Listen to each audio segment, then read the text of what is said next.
A paz do Senhor Jesus, tudo bem? Hoje nós vamos estudar a lição 13, a igreja preparada. E como se preparar? Vigiar e orar. Essas são as duas ações que todo cristão tem que fazer. Estar vigiando e estar orando. Isso é uma constância. Eu até coloquei como um ciclo. Você está vigiando e orando, orando e vigiando. Alguns falam, tem que vigiar primeiro e depois orar. Tem que orar e vigiar. Eu acredito que os dois têm que estar juntos, vigiando e orando e vigiando. Amém? Vamos lá. Vigiar. Sede sóbrios, vigiai, porque o diabo, vosso adversário, anda em derredor, bramando como leão, buscando a quem possa tragar. Primeira carta de Pedro, capítulo 5, verso 8. O inimigo de nossas almas, ele já é um derrotado, e por isso ele quer levar mais almas para o inferno, ficando esperando apenas uma brecha. Ele fica ao derredor, né? Que ao nosso redor está os anjos do Senhor, mas ao derredor está o inimigo. E ele fica a todo momento esperando uma brecha. E quando nós abrimos essa brecha, ele entra e faz um grande estrago. Esfria, a sua fé, tira da igreja, coloca coisas que não são do agrado do Senhor. Então temos que estar vigiando, porque ele está sempre ao derredor, bramando, querendo pegar, achar uma brecha. Orar sem cessar, está lá em 1 Tessalonicenses 5,17. A oração é o nosso combustível, precisamos conversar com Deus a todo momento, Ele é nosso amigo e socorro presente no momento de angústia. Além disso, também devemos agradecer e compartilhar com Ele que estamos felizes. E orar aqui não é só de joelho, só na hora que vai dormir ou só na hora que acorda, não, a todo momento. Durante o nosso dia, nós estamos conversando com o Senhor. Isso é orar, você conversar com o Senhor. Tem momentos que nós estamos felizes e parece que tem gente que esquece desse momento de falar com Deus. Fala para o Senhor que você está feliz, agradeça ao Senhor. Porque eu, por exemplo, já tive momentos de estar num lugar que eu estava feliz. E ali eu falei, Senhor, eu te agradeço por esse momento, eu te louvo por esse momento de alegria. O que é isso? É conversa, é gratidão ao Senhor. Então, que nós devemos a todo momento. Tem dias que não são tão bons. E nós temos que pedir ao Senhor, a todo momento, Senhor, tem misericórdia, Senhor, me ajuda. Você está louvando, você está falando para o Senhor quais são os seus sonhos, aquilo que você quer que aconteça durante o dia, para o Senhor preparando, ajudando.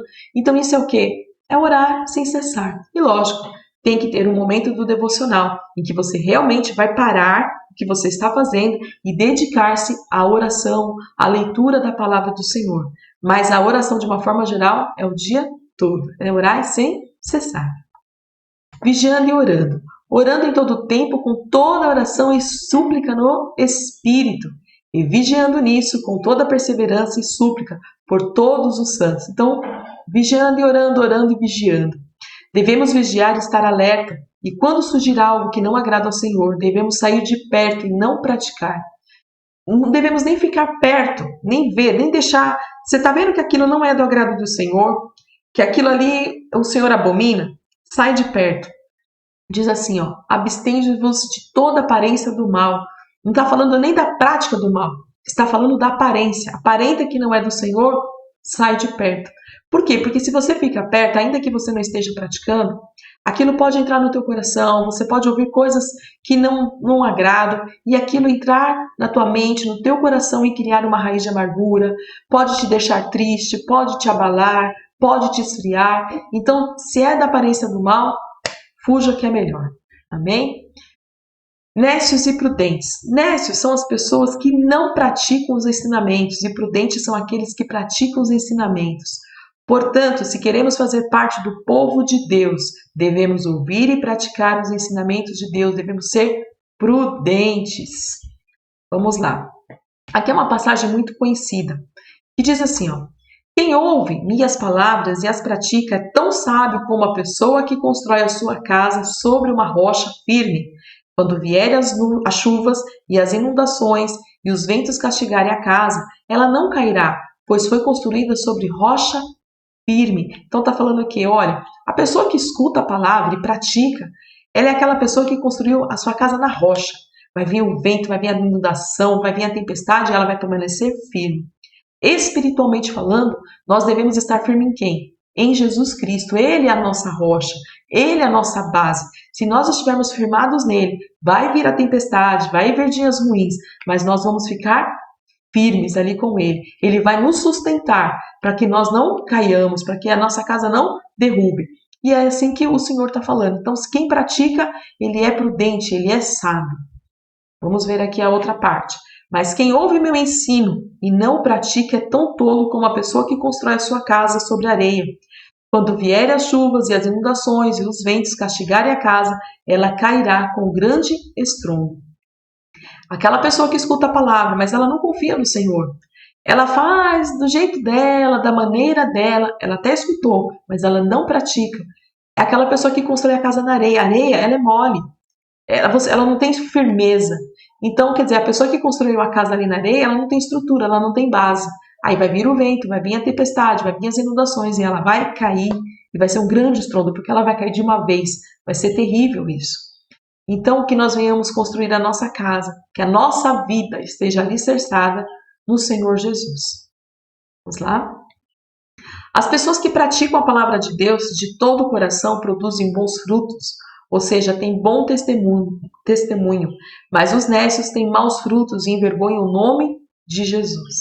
Então, aquela pessoa que ela tem a palavra no coração dela, que ela pratica, ela tem bons frutos, ela gera bons frutos. As pessoas olham para ela e têm prazer de estar perto.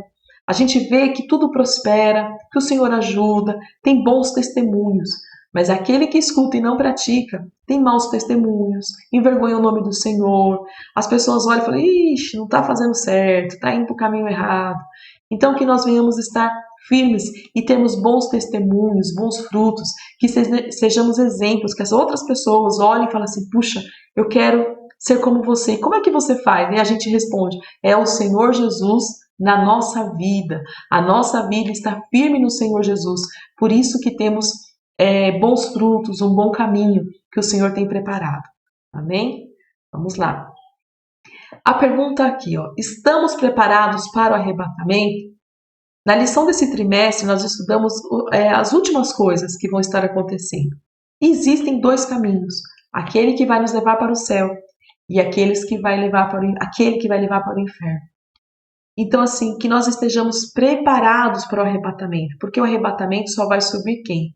Aquele que crê, né, no Senhor Jesus verdadeiramente como o único e suficiente Salvador. E quando nós cremos no Senhor Jesus, devemos praticar a palavra. Então é aquele que pratica a palavra, aquele que busca a santificação. Esses são aqueles que vão para o céu, que serão arrebatados. Então que nós estejamos preparados. Faça uma análise da sua vida. Fala assim, irmã Renata, aqui não está tão bom. Então, veja por que não está tão bom. Converse com Jesus. Peça a ajuda dele, confessa, fala, Senhor, está ruim aqui, não estou conseguindo, eu tenho esse pecado, eu tenho esse vício, eu tenho isso, eu tenho aquilo, mas eu preciso melhorar, eu quero melhorar. E eu tenho certeza que o Senhor vai ajudar. Tem outras pessoas que infelizmente estão na igreja, cantam, estão lá, tem algumas que são até batizadas nas águas, mas elas não creem ainda verdadeiramente, ainda bate uma dúvida. E se alguém que está ouvindo essa aula tem essa dúvida, será que Jesus é mesmo? Será que Ele é o nosso Salvador? Peça um sinal ao Senhor. Se derrame aos pés do Senhor. Conta para Ele que você tem essa dúvida. Peça para Ele se revelar a você, que você quer servi-lo verdadeiramente. E você vai ver que o Senhor Jesus fará maravilhas na tua vida. Ele vai se apresentar a você de uma forma maravilhosa, que você não vai ter mais dúvida. E leia a palavra e pratique a palavra do Senhor. Porque não tem como você dizer que o Senhor Jesus é o teu Salvador e você não seguir o que Ele está falando na palavra dele. E aqui a gente está chegando ao final da nossa aula.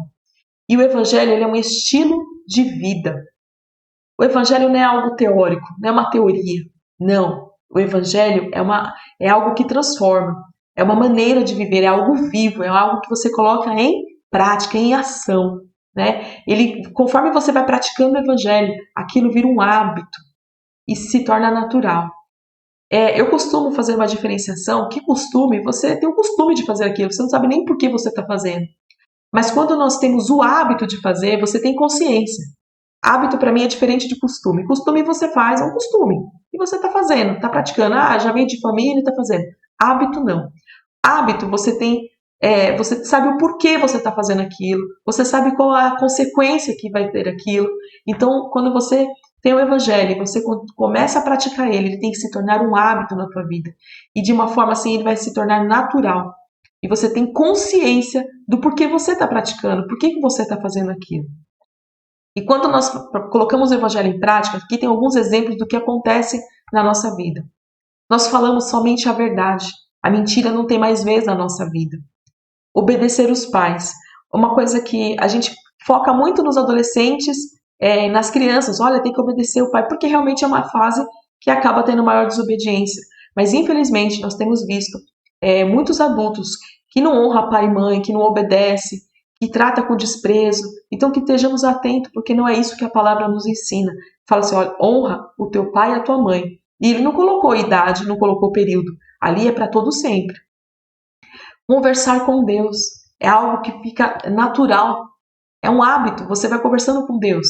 Não somente quando acorda ou somente quando vai dormir, mas durante o seu dia. Você tem Jesus, Deus, como teu amigo. E você vai contando para ele. Ai, Senhor, que bom. Ai, que legal. Oh, Senhor, obrigado. Oh, Jesus, hoje não está tão bom. Senhor, me ajuda, me dá graça, me dá força.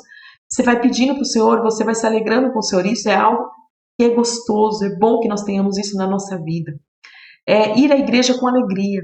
Ir para a igreja não pode ser um fardo. Ah, eu tenho que ir hoje, porque senão o pastor vai brigar comigo. Ah, porque se eu não for, ninguém vai fazer. Não. Você tem que ir com alegria, porque é o momento que você vai receber uma porção do Senhor. É o momento que você vai estar em comunhão com a igreja, que você faz parte do corpo. É o momento que você também está ali para adorar, você entregar o teu louvor, a tua adoração ao Senhor. Então tem que ser algo dinâmico, algo com alegria. Não pode ser mecânico. Ah, eu vou para a igreja porque eu tenho que ir. Não, tem que ser por amor. Ler a Bíblia se torna-se algo natural.